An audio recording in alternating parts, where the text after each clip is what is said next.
What's up, y'all? This is Ty. I want to talk about 24 Legacy, the new show, or should I say, well, it's a new show, but should I say the spinoff from the hit show 24, which starred Kiefer Sutherland as Jack Bauer, a counter-terrorist agent who we watched in real-time narration. We watched 24 hours out of his life, how he handled the terrorists, how he dealt with some outrageous, some intense issues and missions, and how he did this in 24 hours. Really great show, really cool show. Now, this is the spinoff. Now, the show, I'm a little late because the show's been on. There are 4 episodes in. It premiered during the night of the Super Bowl, after the Super Bowl. We know the Super Bowl was intense. I thought that was a great idea to premiere right after the Super Bowl when you have all those viewers watching, all those people watching the Super Bowl. So, great way to put it in there, to get it out there, I should say. And so I watched, and I must say I was a little skeptical when I found out that they were going to be doing a new 24 and doing it without Jack Bauer, which, like I said, was brilliantly played by Kiefer Sutherland. I'm like, can they do a 24 without Jack? That was a beloved character. That was one of my favorite shows. I didn't even call the show 24 anymore. I used to call it Jack is On, or Jack Bauer, or Tell Me What I Need to Know. I used to love when he used to do that. Tell me what I need to know. He was kicking ass on that show. I loved that show. So I'm like, can they fill in his shoes? Am I going to be interested in this? I was very skeptical. I'm not going to lie. So, like I said, I tuned in, not expecting to like the show, because I said these are big shoes to fill. And when I like a show, I called it Jack. I called it Jack Bauer, because when I like a character, I always give the show a different name. Oh, Jack is on, or Jack Bauer is on. I used to do the same thing with CSI Miami. I know a lot of people didn't like that show. I loved CSI Miami, and I used to call that show Horatio, because there was a character on there that I used to get chuckles from, played by David Caruso. His name was Horatio, and he would always talk like this and be dramatic and say, well, you know what? The gig is up. He always had some corny little line, and I had a friend who hated that, but I loved it. But let's get on back to 24. No need to talk about CSI Miami. So, the premise of 24 Legacy, this is about a former Army Ranger played by actor Corey Hawkins, who's a relatively new actor, so to speak. He was in Straight Outta Compton. He played Dr. Dre. He was on The Walking Dead. He was good in that. Really decent actor. And I was saying, can he fill the shoes? Is he good? Is he going to hold my attention? And I will say this, yes, so far, I'm enjoying 24 Legacy. So, 24 Legacy is about Eric Carter. He's played by, like I said, Corey Hawkins. And he is a former Army Ranger, and we learn that him and his team, his group of Rangers, took out some terrorists. And now the episode begins with these terrorists hunting them down, tracking them down, killing their families, because they're looking for some information. Is something that they're looking for, that they want from these Rangers, and they believe one of these Rangers has it. So we meet him, we meet Corey Hawkins, we see the Rangers getting attacked. We know that Corey has a former comrade, another Ranger, Ben Grimes, who is now suffering from PTSD. Corey's married. Corey's settled down. He's not in that life anymore. His wife, I believe her name was Nicole, she's telling him, they're talking about settling down and having a baby. He wants her to get pregnant. And we see that Ben reaches out to him. So his wife is like, listen, leave that guy alone. He's all messed up. But actually, Ben is telling the truth, that the Rangers are being tracked down. Somebody's after the Rangers. So, we find out that they're tracking him down. They're trying to track down all the Rangers. Once Eric realizes that this is actually true, and that, Ben is not making this up, it's too late. Now that the terrorists are at his house and they're trying to take him down. His wife hides in the attic. This was a really great scene. I'm like, damn, are they going to kill his wife? What's going to happen? So now he's back in it. You know, no more normal life for him. So we see him kick butt. Pretty good scene, pretty decent scene. I like that his wife kicked the butt a little bit too. She's not a damsel in distress, so I do appreciate that. Pretty cool. And so we also are introduced to the former head of CTU, Rebecca Ingram, and she's the wife of a senator who's running for president, and that senator is played by Jimmy Smits. And Jimmy Smits is from LA Law and NYPD Blue. I'm really dating myself. LA Law, wow. But yeah, Jimmy Smits. So he's running for president, and then there's this woman that's attached to him who they're trying to say she's Muslim, so they're saying that she has some terrorist ties. So really interesting, really good start.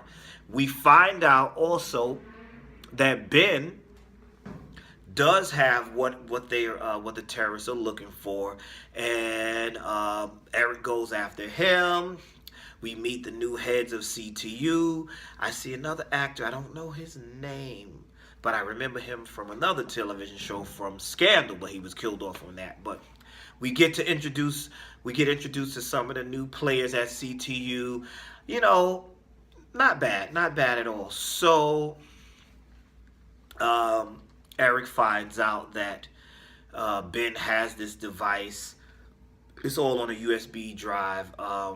And in that device, it's the list of Ben Khalid's sleeper cells. Excuse me. And they plan a terror attack. We also go to a school and we meet a teacher and a student and this young man, and we find out that the teacher and one of the students are actually plotting a terrorist attack as well. And the young man goes to the teacher, telling the teacher what he thinks is going on, not knowing that the teacher is down with the plot. So, you know, pretty typical in the 24 world that, you know, you can't trust anyone. You don't know who to trust. You don't know what's going on. Pretty interesting. So I was interested. And then, of course, that episode ends with Ben saying, listen, I need $2 million if you want this USB drive. That's what he's telling Eric. So it ends with Eric trying to come up with $2 million so that he can retrieve this USB device from Ben. So episode 2, which was a really cool episode, we see Eric trying to get the money up, and we see him go, how he allows police officers to capture him so that he can get that $2 million. Oh, I'm skipping something too. Eric has a backstory. He has a brother who's a drug dealer, and they're really estranged from each other, and it looks like Eric's wife used to date the drug dealer, so there's that mess going on. And what he does to keep his wife safe, he hides her at Eric's house, and you know, it's just a lot of tension there. So then we see that he goes to his brother, and his brother is the one who tells him about this stolen money that's in the precinct. So he purposely gets arrested so he can retrieve that money.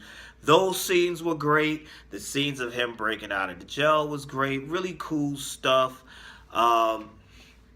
Another great scene, which is still in the 24 realm, was we see the teacher and the teacher. What we thought we see the teacher and the student. The student finds out that the teacher and the young girl who was his girlfriend are in fact terrorists. The teacher actually bashes his head into the floor when they're fighting and kills him. Or so we think he kills him. So we go on to episode 3. We have, in that episode, we see that Eric go to the train station to meet up with Ben to get the I don't want to go through scene by scene, but we see Eric go to the train station to get the device from Ben, and so that goes AWOL. Of course, there's a lot of action there. The terrorists are there, and the terrorists escape with the drive. So it's like, okay, now the drama is going to really ensue, because now the terrorists have escaped with the drive. What else happened? We also see the young man who we thought got killed by the teacher. He's staggering. Now this I thought was a little corny. He escapes. He wakes up. He escapes, and he runs out of the school and he runs into almost to the soccer field. Nobody sees him. Nobody sees this. Nobody's noticing this. Nobody noticed. He just now he runs out. He just laying there. And he fell out, and they're like, "Oh, he had an accident." So they take him to the hospital. And you know they're gonna plot to kill him. We got to get rid of him. We also learned in that episode, that's episode 3, that the senator's father is the one who is behind the leaked information, who leaked the Rangers' information to these terrorists. And it's just, just really typical 24 stuff, but I really enjoyed it. And then I'm like I said, I don't want to give everything away. I'm not going to sit here and go line by line. I'm just going through things that I remember, things that I did enjoy. Episode 4. Oh, there's tension between Eric's brother and Eric's the new girl, the drug dealer's girlfriend. She doesn't like Eric's wife. Eric's wife finds out that she wants to double cross the drug dealer and get him killed. So we have that drug dealer drama, that backstory drama, and we're like, what's going to happen to his wife? Is she going to get killed? And like I said, what I like about her, she's not a damsel in distress. She fights. She knows how to survive, and we see in episode 4 she breaks away from them and she knows how to handle her business, and that was pretty cool. We also learned that this, like I said, that the senator's father was behind these terrorists getting that information on those Rangers. We see that this brilliantly played by Gerald McRaney. And look, this is, that backstabbing, who can you trust thing. And in episode 4, we see Jimmy Smits confront his father and tell his father, you have to tell me the truth, what's going on. I'm going to go to CTU with this information. We see the young lady. Am I rambling? Probably so. We see the young lady from the school at the hospital with the boy because he's now in the hospital. We see her kill him. So, just really good stuff here. I'm enjoying the show. I like it. The plus is it still feels like 24. Do I miss Jack? Yeah, but I like what they've done so far. If I had to criticize it, maybe they could have done certain things different. So it does follow the formula to a T. That's a good and bad thing, because at the same time it makes you kind of miss Jack a little. But I think it's a great show, and I think within each episode it's improving. I'm looking forward to how this season is going to turn out. I know there's going to be more twists and turns. I'm enjoying the action. I'm enjoying the pace. I'm glad to hear the boop, boop, boop, boop. I'm enjoying all of that. That's it. I like the show. I'm hoping that it stays on for a few seasons. So far, they're doing a good job. I think within each episode, it gets better. I'm starting to care about the other characters. I'm wanting to know what's going on. I'm really liking the characters. So that's it. Tell me your thoughts. Thank you for watching. And be blessed.